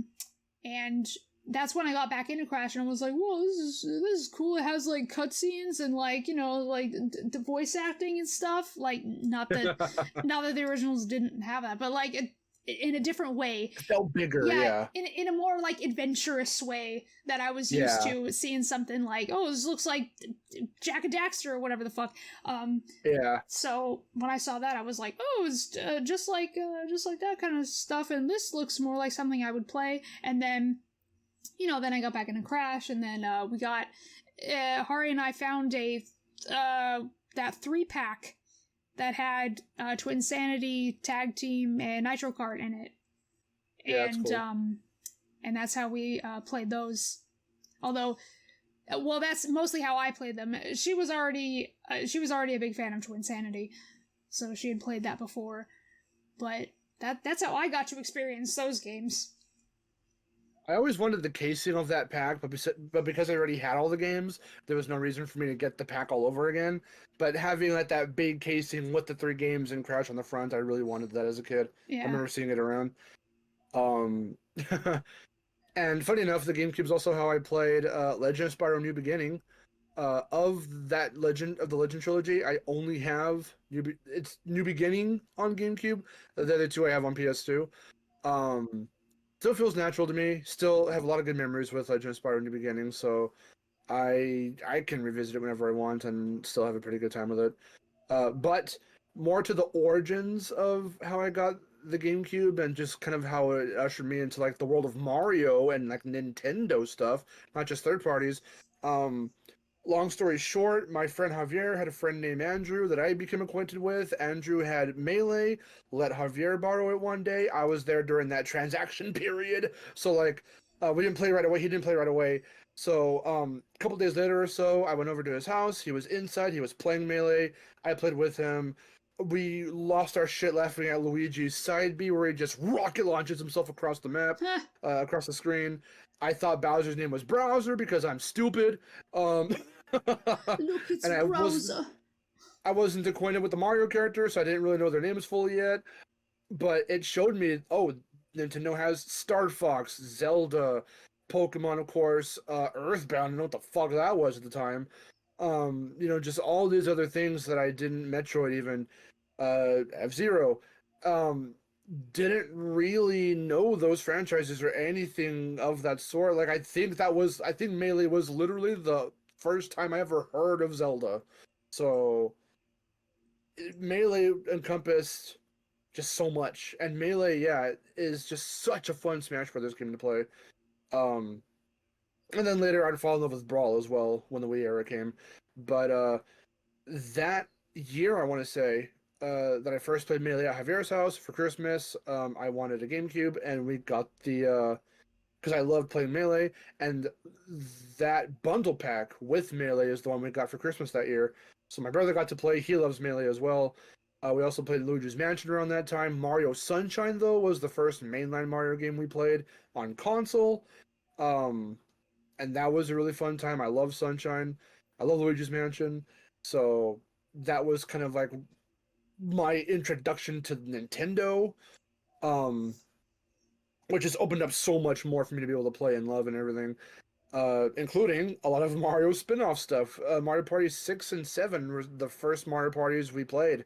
And in terms of sports games, Superstar Baseball, really, really fun. Mario Kart Double Dash. I prefer some of the later ones, but Double Dash was still a fun time. Super Mario Strikers, one of the coolest sports games. Just a very experimenting time for Nintendo. So I'm so glad that I got to kind of enter in that era at that point in Nintendo's like experimental phase with Mario stuff. So that was always really fun. And even though I tried playing some TAC games in the past on PS2, TAC the Great Juju Challenge was so fucking fun to play on GameCube. Yeah. I almost did it with my mom, and then we had to fucking format the memory card, and we lost our save file. Never got back to that point since. To this day, I still will not watch the ending until I get it legitimately. If you and I have to do it, I want to. With somebody, whether it's my mom or you, I'm playing TAC with somebody, and I'm getting that damn ending in-game. I want to earn it. I don't want to watch the cutscene. And that's why you're watching here, you're on Miharu's channel. If you go back, way back when I first started editing for her, and you watch that TAC video for the Christmas collection she did back in, like, I think it was 2018 or 19, I didn't show the ending to Great Juju Challenge when she talked about it because I didn't want to look it up. I like how you're just like, I want to earn the ending, and it's just nothing. I don't care. Don't spoil it for me. Don't tell me who does what or who says what or whatever. I want to see it. Okay. I just want that fulfillment. I don't care if it's my reaction will probably be funny, whatever happens, but I want the satisfaction of knowing that we got so far to beating a TAC game and we couldn't get to it because of the formatting on the memory card. We never got to that point since, but at some point, it's just a childhood thing I want to just I accomplish. thought that you played that on PS2. You had the GameCube version? Yeah, no, I never played Great Juju Challenge on PS2. I had TAC 1 and 2 on PS2. Oh, okay. Yeah. All right. Yeah. So you play the same way I did. Speaking of getting into stuff on GameCube as well, we had Sonic Gems Collection, where I tried some of the older games on that collection, didn't really care for them, but I fell in love with Sonic R and Sonic the Fighters. So, sorry if you guys are listening to this and you're Sonic fans. If you already know what my shtick is, you're already rolling your eyes and getting ready to scrub through this port. But I'm gonna keep it short. Yeah, most Sonic games don't do it for me, but Sonic the Fighters was really fun for its just kind of campiness, its 90s-ness or whatever. And Sonic R is just funny. Has some good music though. What else do we have here? The only other game I think I haven't talked about yet on my list Can is you again feel the sunshine? Sunshine as it bright out of your day. Ah. Pac-Man World 3 was a game I didn't know even existed until we went to a Hollywood video that wasn't the one that was the one that we went to, the one that was closest to us. So our like common one, however you want to describe it. We went to this other one like randomly. I don't even know what prompted us to go to that other location, but we went to this other Hollywood video location that had a section where you could buy games. We were renting some stuff. I happened to look behind the cashier and I saw Pac-Man World 3. I was like, what? Like, I want that on GameCube. And it was a very different feeling game from the rest of the trilogy. Because again, I grew up with Pac-Man World 1. I didn't mention this, but I played the demo of World 1 on one of the demo discs that I had. Got the full game later. Love World 2, so of course I'm going to get World 3, and it had such a different vibe, and it was a little bit darker, and everyone was fully voice acted, and I'm like, this is weird, and it feels like an adventure, because there's cutscenes all throughout the game, and there's plot, and this and that, and you have to team up with Blinky and Pinky, and I'm like, okay, it says Clyde, but they got the fucking names mixed up. The orange one is Clyde, they call that one Blinky, whatever. The red one's Blinky, so you team up with him and Pinky, and you get to play as them, and I'm like, this is different, but you know what? I'm for it. This is a vibe. Music's really good, platforming's pretty solid, everything feels more like tight-knit. It was cool. I dug it. A lot of people rag on it because it's the Black Sheep, but it was supposed to be a different game as well, and it kind of turned into that. Don fucking Bluth was a part of it, and then he walked off the project. Crazy stuff about the development of World 3, but I like it. I like the final product. Yeah. Another thing that I forgot to mention was I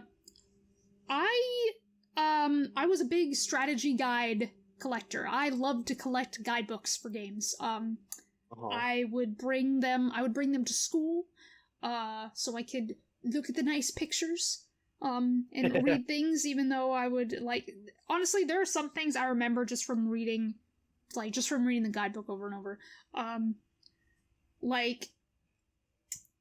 Specifically, I love my Banjo-Tooie guidebook. That thing is falling apart, just like the DK64 one, because I brought it to school so much. But yeah, if I would have guides for games that I didn't even have. I had a Kingdom Hearts guidebook. I had the Pokemon Crystal guidebook. I didn't have those games. Kingdom Hearts, that's how I found out that Kingdom Hearts 2 was a thing. Because I tried the first one, never finished it.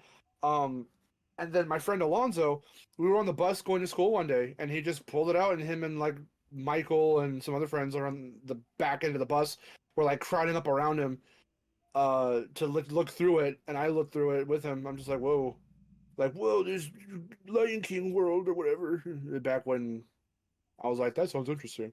But yeah, I have some strategy guides. I didn't get too many of them. The one thing I kept were the instruction manuals. Those were my, like, I love looking at instruction manuals. I know where they are. In fact, I'm pulling back my closet little curtain. I see them right there. And I've got a bunch of them: PS1, PS2, GameCube, Game Boy Advance. Um, just getting to see the characters, read their descriptions, read the plot. Of course, they've got like, the controls and other crap like that, but you always went into the instruction manual for the fucking character Oh bios yeah. and the plot. Yeah. And it developers today like WayForward are a godsend for still including them. It's not like a Kickstarter perk or like a limited run specific whatever. No, I mean, yes, I bought some Shantae games off of limited run, but like they are there to like they are dedicated to preserving nostalgic stuff like that because Seven Sirens came with an instruction manual. I was like, that's dope. And I think Have Junior Hero had one too. And like a little art book and everything, and I'm like, yes. This I feel like a kid again. Yeah. Yeah, I loved guidebooks. They were just like, that was my reading as a kid because I didn't like to read, and so I was like, no, Yeah. I'm gonna read this instead. We did use the one for Super Paper Mario a lot, I remember. That one was very helpful to figure out what to do or where to go. Find secrets that we couldn't find or whatever. It took a while, but I finally got the one for Twinsanity because I remember seeing it once in a store and we, for some reason, didn't buy it, and I never saw it since, and I really wanted it because I saw like really cool renders for characters, even unused stuff. They had that render of Nina with Foofy that made it to the strategy guide before getting cut. So sometimes you could see even beta unfinished shit in there. Huh. That's cool. So that was really awesome. But if we backpedal even before I got the GameCube, the last list I have here are just a couple of Game Boy games because I heard about Nintendo things and Mario and stuff through friends in school when I was like in I think what third or maybe fourth grade. And someone, it must have been not my friend Jeremiah from like vid games and Westside and all that, but like I had another friend named Jeremiah when I was in elementary school, and I think he was the one that kind of showed me more Nintendo-ish stuff. And I also only knew one kid who ever owned a Game Boy Micro. That was really funny. Wow. But yeah, that's when I learned about like Super Mario, like World and stuff like that. And the first couple games I got for Game Boy, also because my cousin, not cousin, he's on a blood cousin, but he's still considered my cousin. He had a Dreamcast. I didn't really know it was really called that at the time, so I didn't really look into it as a kid. But the one thing he did have that I really wanted also was an original Game Boy Advance. The little weird ones without the backlight. I really wanted one of those, and I never got one. Yeah, I've always wanted one, and I never got one. But then when the SP came out, oh, those were the buzz. That was Well, of course. that was around, and it had the backlight. They were sleek, smaller. You could collapse it like a little phone. Perfectly square shape. And I remember the original three names. It's Cobalt Blue, Ruby Red, and Onyx Black. And Platinum, the silver one. And those were awesome. And I got the blue one, of course, because my favorite color is blue. So with that, I got like this weird little like racing game. It was like a Formula One racing game, and I got Crash the Huge Adventure, and that was a really good start to the Game Boy for me. And then I also got Mario Advance, the one that had the one that was essentially a Game Boy remake of Super Mario Brothers 2. You've got Birdo talking, you got Luigi going lackey, and Mario saying the same thing, and they've got like voices, and that was my introduction to Mario Brothers 2, and it's a fun game. There's a bunch here. Yeah. I have the original Game Boy Advance. But I got like a little light, like an attachment. So yeah. So I have one of those. And it's like a fuchsia color. Yeah, I really like it. I never got the SP because I already had a Game Boy Advance, and then It doesn't work like that in this house. It's like you already have something, you don't get another version of it. Oh, jeez. The amount of times we had to get like another PS2 or another whatever because they messed up or something. I have like 5 PS1s, 3 PS2s. Yeah. Well, I mean, like, the thing is, all my stuff works. I guess if something had broken, it's like, yeah, you can get another one, but all my stuff still works. So, like, I still have all the originals, like, right here. That's awesome. My PS2, 20 years still going. The, GameCube original and 64 original. My SNES under my bed right now. Original. Probably Jesus still Christ. works. Haven't plugged it in. I mean, the ones we never had to get, the Wii U, had it since 2012, 11 years going now. GameCube, never had to replace it. But yeah, my PS1, PS2, those had to get replaced a couple times over. My Game Boy never did. I've only ever had the one. And then for DS, just getting the multiple. I only have 2 of them, the DSi and then the 3DS. But back to Game Boy. Yeah, obviously Crash now being multi-platform and having a couple GBA exclusive stuff. Got all those, of course. Entranced and Purple, Spyro Orange as well. That's what introduced me to Vicarious Visions.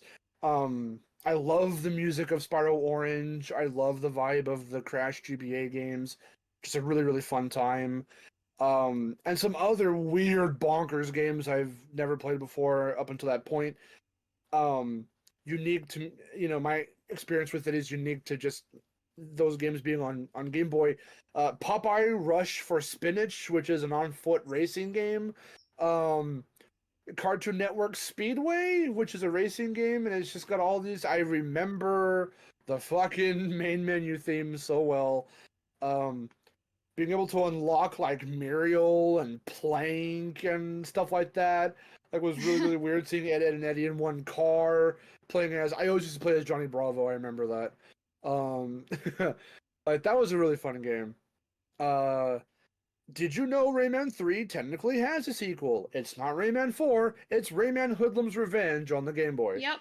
That was a weird one. It was fun. It was isometric. It was really bizarre. It borrowed some elements from Rayman 3. The art style was definitely still based off Rayman 3.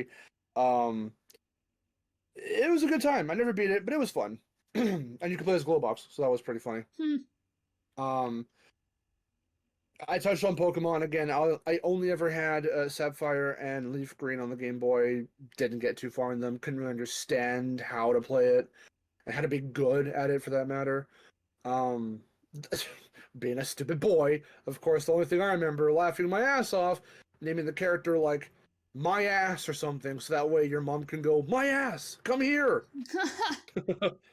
or whatever. Did you see that, my ass? Did you see that, fucker? Like, of course, doing God. that and not letting my mom or my grandma see and just laughing to myself when they would fucking say it. Of course. Some other weird games like Brother Bear, Fairly Odd Parents, Breaking the Rules. That was not the console version. I played the Game Boy version. I even had a Larry Boy game, VeggieTales. That was really odd. It was a weird side scroller. And then we have Mario and Luigi Superstar Saga, which I never beat. My friend Chase and I have like kind of a plan for how we want to tackle that on like vid games, but that was my first introduction to an RPG Mario game, and it was cool. I liked the vibe it had. It was more silly.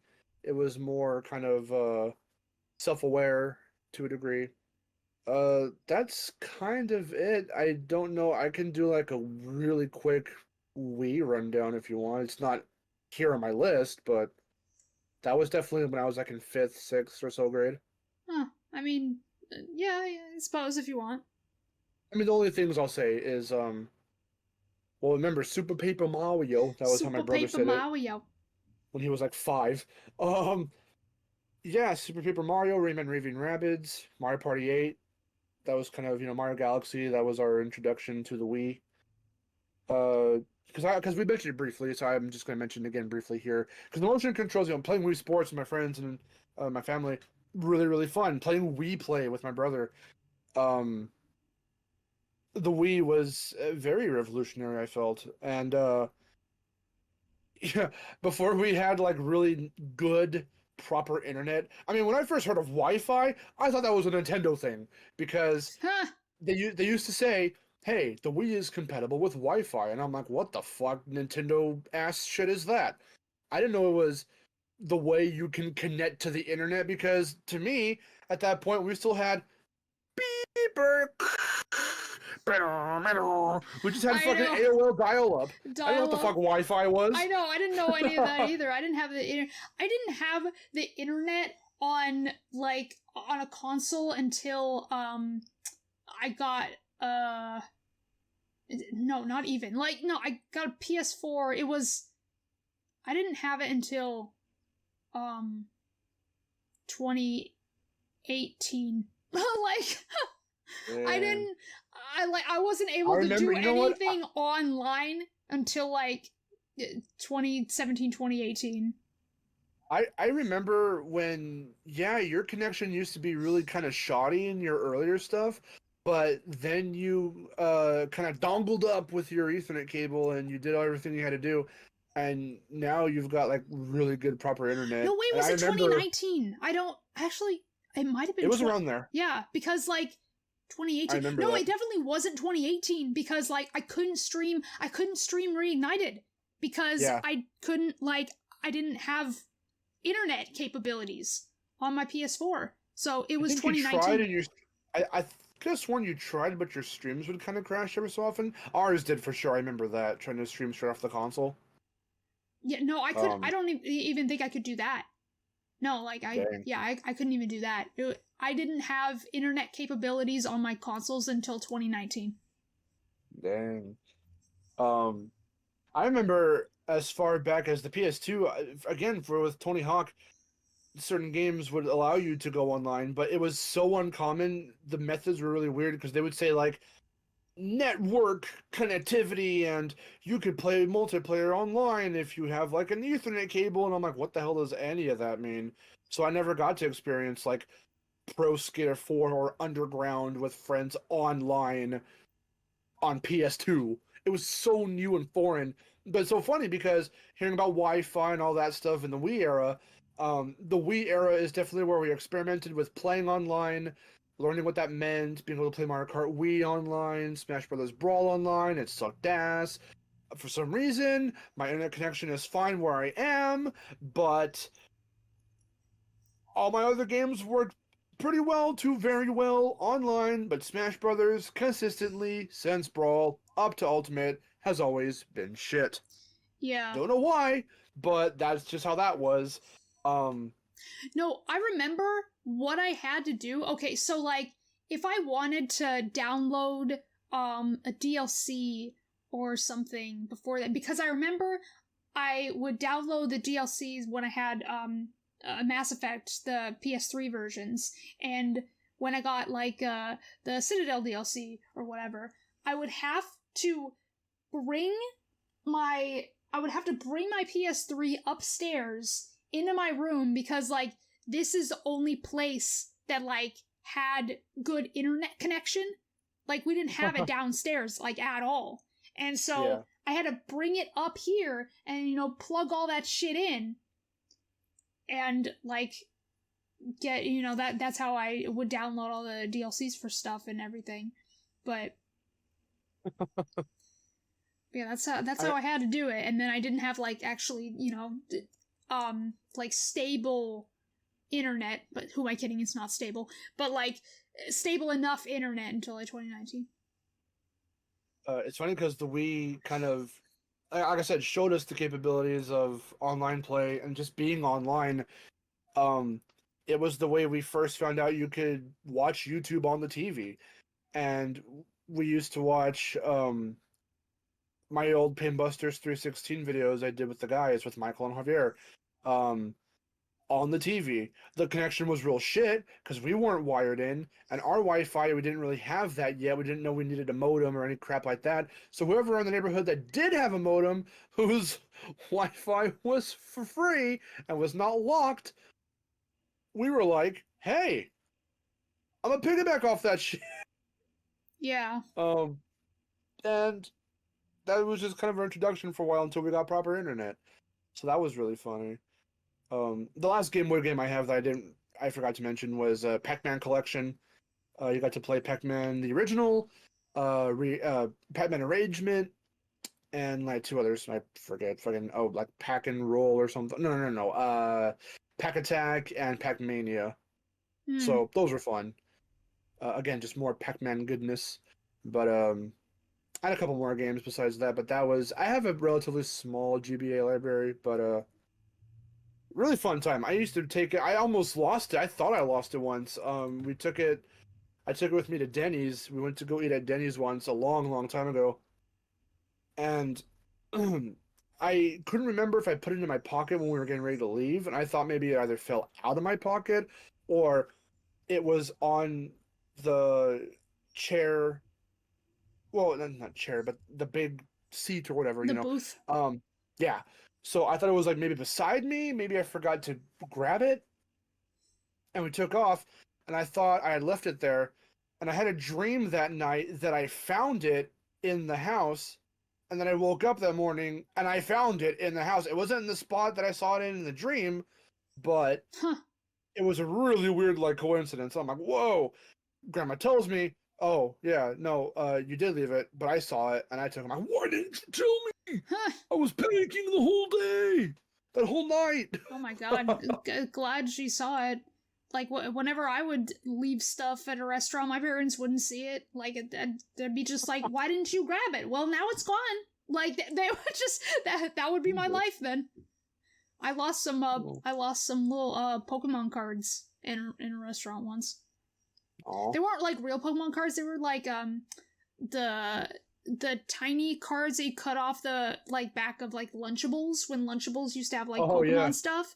And I had an entire stack. I used to have, like, all of them. Entire stack of those little cards. I left them all at a restaurant. Aww. But yeah, those are our childhood games. So many memories. So many. But yeah. Yeah, I guess that's gonna do it for this episode of SharePlay. Thank you so much for listening. As always, if you're new, don't forget to subscribe for more casual gaming content. And I'll see you next time. Until then, this is Miharu, signing off.